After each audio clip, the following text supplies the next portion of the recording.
So the good news is I think the rest of the worksheet is a little bit easier than uniform motion. So for topic 2, we're going to talk about problems involving work. Sometimes you'll see these called constant rate problems.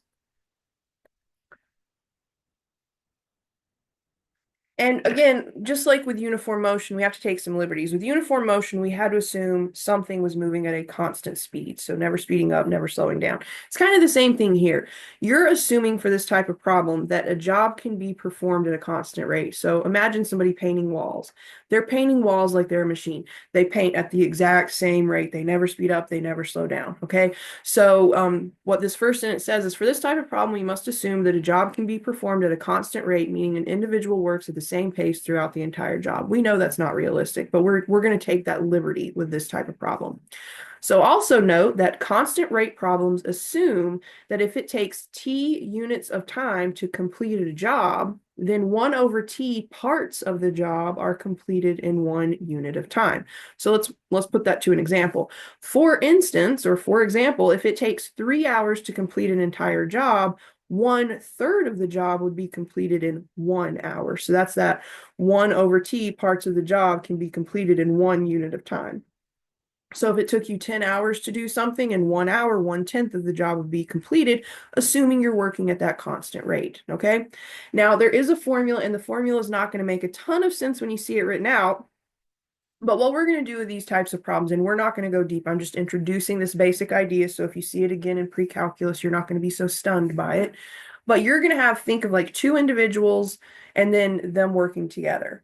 So if you take the parts completed in 1 unit of time by individual A, add that to the parts completed in 1 unit of time by individual B, that's going to equal the parts of the job completed in 1 hour if they work together. Okay.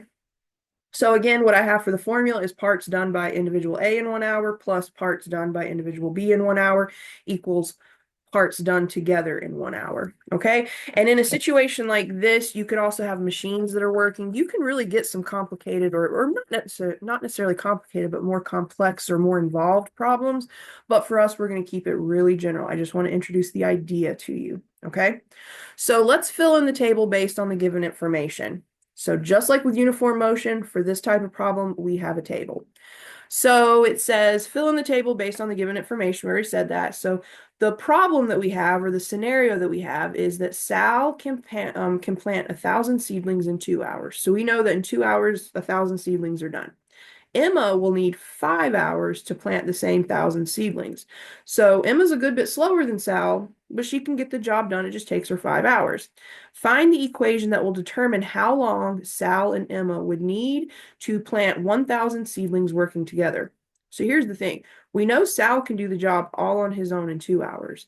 If Emma helps him, she's still speeding up the pace. Even though she's substantially slower than Sal, she's still helping. So the total time should be less than any individual time. So the time working together should be less than any individual time. But we'll look at that in a minute. For now, we just want to fill in the table, okay? So we know a couple of things here. We know the time it takes Sal to do the job. We know the time it takes Emma to do the job. We do not know the time it takes them to do the job together. So we're going to let T equal the time it takes when they work together. So just like with every other application, you have to assign the variable to what you don't know. We don't know the time it takes them to work together. So we do know it takes Sal 2 hours. It takes Emma 5 hours. Working together, it takes T hours. So think T for time. You could also just use an X here if you prefer. Now, the part that's a little weird for students is the parts of the job completed per hour. Well, if it takes Sal 2 hours to complete the entire job, in 1 hour, he can complete 1/2 of the job. If it takes Emma 5 hours to complete the job all by herself, in 1 hour, she has completed 1/5 of the job. Okay. And if it takes them T hours working together, in 1 over T, parts of the job will be completed in 1 hour. So again, for Sal, 1/2 of the job is completed in 1 hour. For Emma, 1/5 of the job is completed in 1 hour. And then if they're working together, 1 over T parts of the job is completed in 1 hour. And then if we follow this formula here, we take these individual times, we add them, and we set it equal to the together time. So the equation that we would need to solve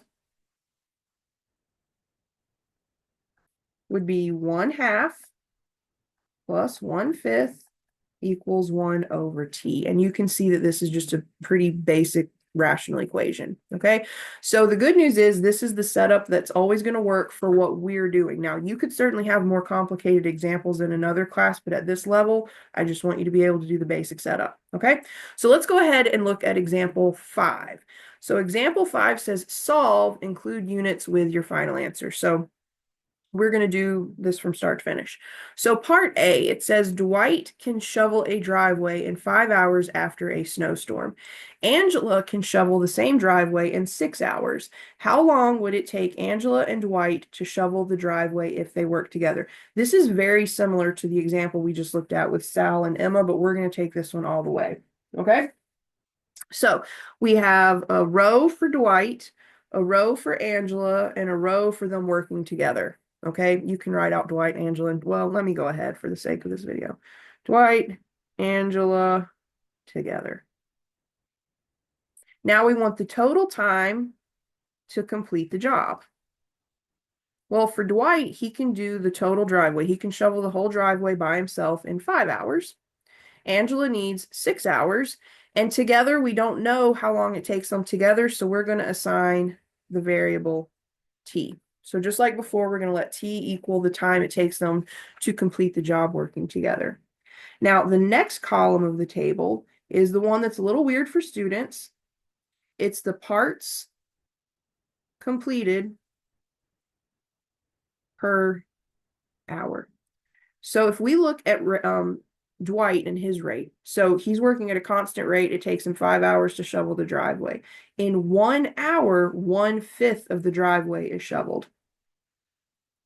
For Angela, if she's working, I mean, she's working at a constant rate. She never speeds up. She never slows down. She's shoveling like a machine. It's going to take her 6 hours total. That means in 1 hour, 1/6 of the job is completed. And then if they work together, they're both shoveling. All right, constant speed, never speeding up, never slowing down. Together in 1 hour, 1 over t parts of the job would be completed. And remember, we add and then set equal. Okay, so we would take 1/5 plus 1/6 and set it equal to 1 over t. Okay, and now we have just a regular old rational equation to solve. So what we need is an LCD. Now, one thing you could do is you could take 1/5 plus 1/6, and then that would create a proportion, and then you could cross multiply. But I honestly think in the time it takes to add the left-hand side of this, you could have probably already been halfway through solving. So I'm just going to do the regular LCD method.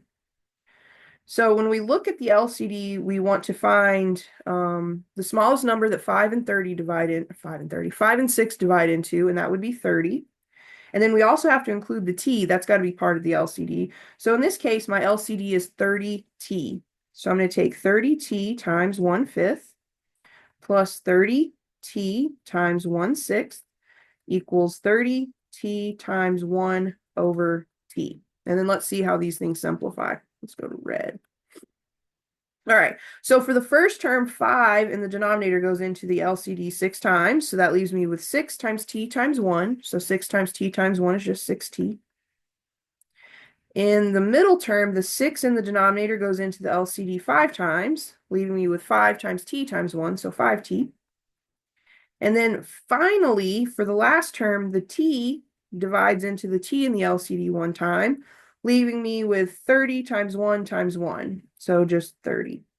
So we have 6t plus 5t equals 30. Well, 6t plus 5t is 11t, so we get 11t equals 30. I'm going to move this over here, again, just because I'm running out of space. So 11t equals 30. I'm going to divide both sides of the equation by 11. That'll undo the multiplication of 11 and t. 11 divided by itself is 1. 1 times t is t. And then 30 divided by 11, let's see what we get.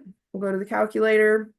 So you could do 30 divided by 11, which is, if we were to round, it would be 2.73. So that's one potential answer, and then I'll show you the other one in just a second. Okay, so we could say this is 2.73 hours working together.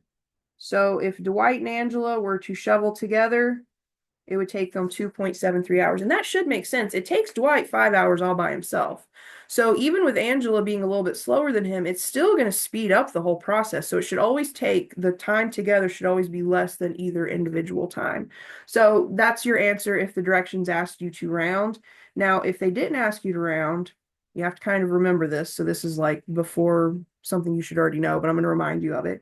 We've got 30 divided by 11. Well, 11 goes into 30 twice. 2 times 11 is 22. We get 8 left over, so we could say it takes 2 and 8/11 hours. So it just kind of depends on the nature of the problem. If they want the answer as a mixed number, we would say it takes 2 and 8/11 hours. If the question asks you just to round, 2.73 hours approximately. Okay? Now, finally, let's look at the last example for constant rate problems. Jim can weed the backyard in 3 hours working by himself. If Pam helps Jim, they can weed the backyard in 2 hours. How long would it take Pam to weed the backyard if she worked alone? So it's the same principle, but this time we have a different missing piece, okay? So we have a row for Jim, a row for Pam, and a row for them together.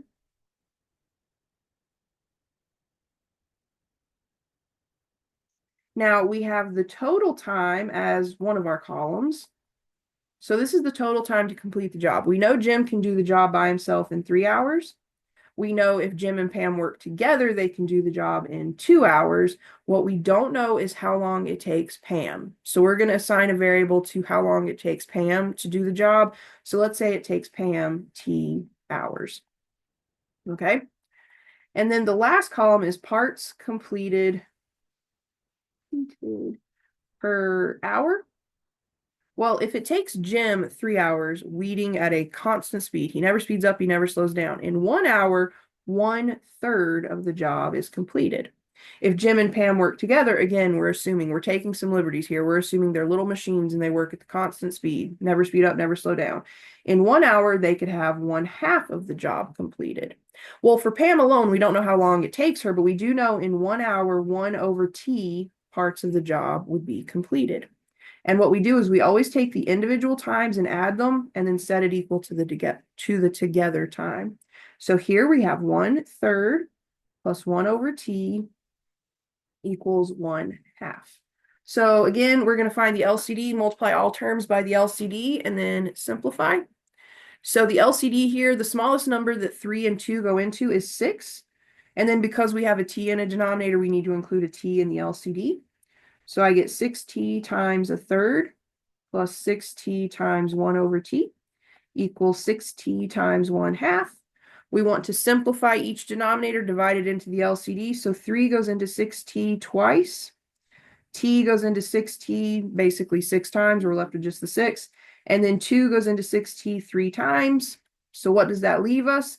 Well, it leaves us 2 times t times 1, which is 2t. It leaves us 6 times 1, which is 6. And then it leaves us 3 times t times 1, which is 3t. And then we just want to solve this equation. This is a basic linear equation. We want to get all of our t's together, all of our constants together. Since I have only one constant and I have 2 terms that contain a t, I am going to move my t's to the right. I generally don't do that, but in this case, it'll save us a step. So I'm going to subtract 2t. Well, 2t minus 2t is 0. 0 plus 6 is 6. 3t minus 2t is t. So we have that t equals 6 hours if Pam works alone. So Jim can do it in 3 hours. Together they can do it in 2 hours. If Pam is by herself, it would take her 6 hours to weed this backyard. Okay, so those are the constant rate problems. Make sure you understand how to set up this table because again, just like with uniform motion, if you have a table to work with, it can help you organize your thoughts.